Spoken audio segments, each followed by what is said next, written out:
नमस्ते।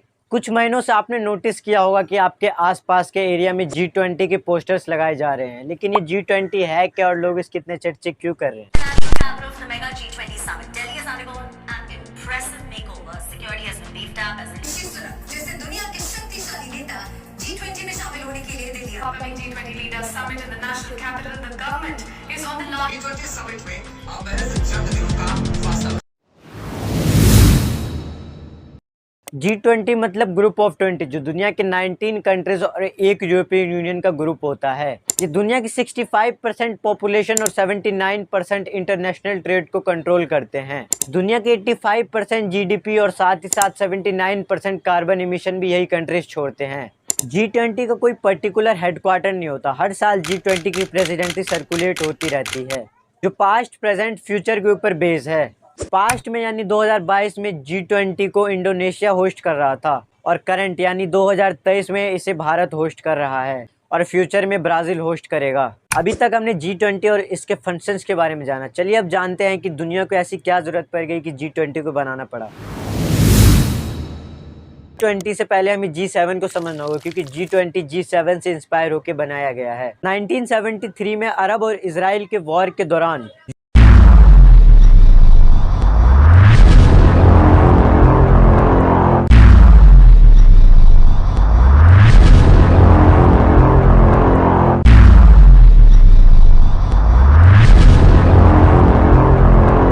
European countries और America Israel की हेल्प कर रहे थे, जिस कारण ओपेक कंट्रीज ने यूरोप की ऑयल सप्लाई बंद कर दी, जिसके वजह से यूरोप में फ्यूल क्राइसिस और इंडस्ट्रियल डाउन हो गए।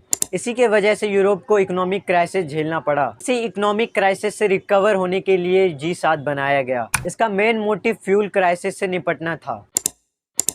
सोवियत यूनियन के कोलैप्स के बाद 1997 में रशिया को भी इस G7 का मेंबर बनाया गया। 2014 में क्रीमिया कंट्री को कब्जाने के कारण रशिया को G8 से बाहर निकाल दिया गया। फिर ये G8 से G7 हो गया। चलिए वापस हम G20 के टॉपिक पर आते हैं। 1990 में सोवियत यूनियन के कोलैप्स के बाद वर्ल्ड के कंट्रीज का झुकाव कैपिटलिज्म की ओर हो गया। सोवियत यूनियन के कोलैप्स होने का एक कारण इकोनॉमिक क्राइसिस ही था। इंडिया भी 1991 में इकोनॉमिक क्राइसिस से जूझ रहा था। इसके बाद ही इंडिया ने एलपीजी रिफॉर्म लाया। इस एलपीजी रिफॉर्म के बारे में हम किसी नेक्स्ट वीडियो में अच्छे से डिस्कस करेंगे। 1990 से एशिया में इकोनॉमिक क्राइसिस के बबल उठने लगे थे, बट 1997 में इसका इफेक्ट साउथ ईस्ट एशिया में दिखने लगा। जापान और न्यूजीलैंड में इकोनॉमिक क्राइसिस देखते देखते ये रशिया तक जा पहुंचा। इसका असर ये हुआ कि यूरोप में अनएम्प्लॉयमेंट पीक पर जा पहुंचा। तक दुनिया ग्लोबलाइजेशन के बोर्ड पर सवार हो चुकी थी। इसका असर लैटिन अमेरिका के देशों में भी इकोनॉमिक क्राइसिस देखने को मिला। यूएसए एंड यूरोप के कंट्रीज को भी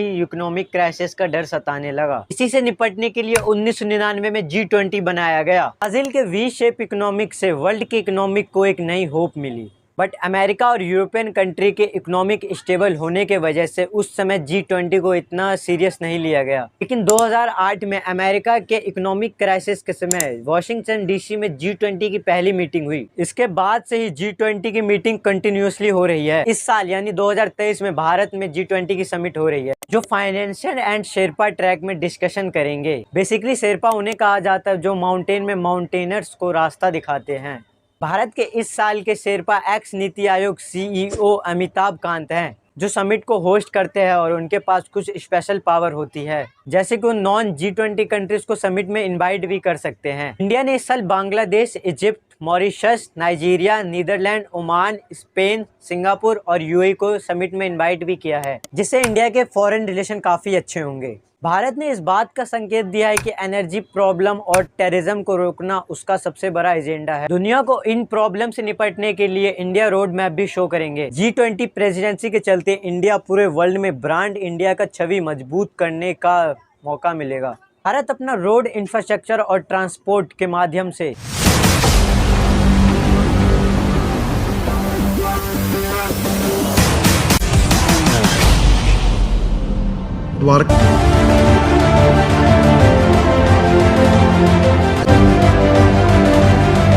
एंड मेक इन इंडिया, जिससे भारत फॉरेन इन्वेस्टर्स को अपने ओर अट्रैक्ट कर पाएंगे। देश के अलग अलग हिस्सों से बने प्रोडक्ट्स G20 के लीडर्स को देकर हमें दुनिया की नजरों में आने का मौका मिलेगा, जिससे भारत के टूरिज्म सेक्टर को बूस्ट मिलेगा, मेक इन इंडिया प्रोजेक्ट को बढ़ावा मिलेगा। इसका डायरेक्ट पॉजिटिव इफेक्ट इंडिया के इकोनॉमिक पर भी पड़ेगा।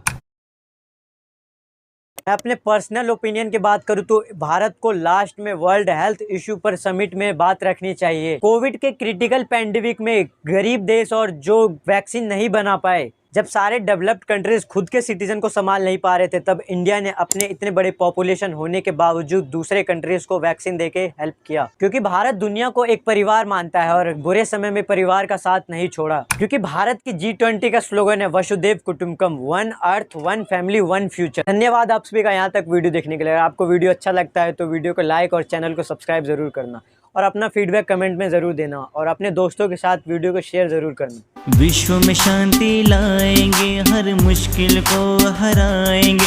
अब होगा विश्व खुशहाल, होगा विश्व खुशहाल, हमारा होगा विश्व खुशहाल। G20, G20, G20.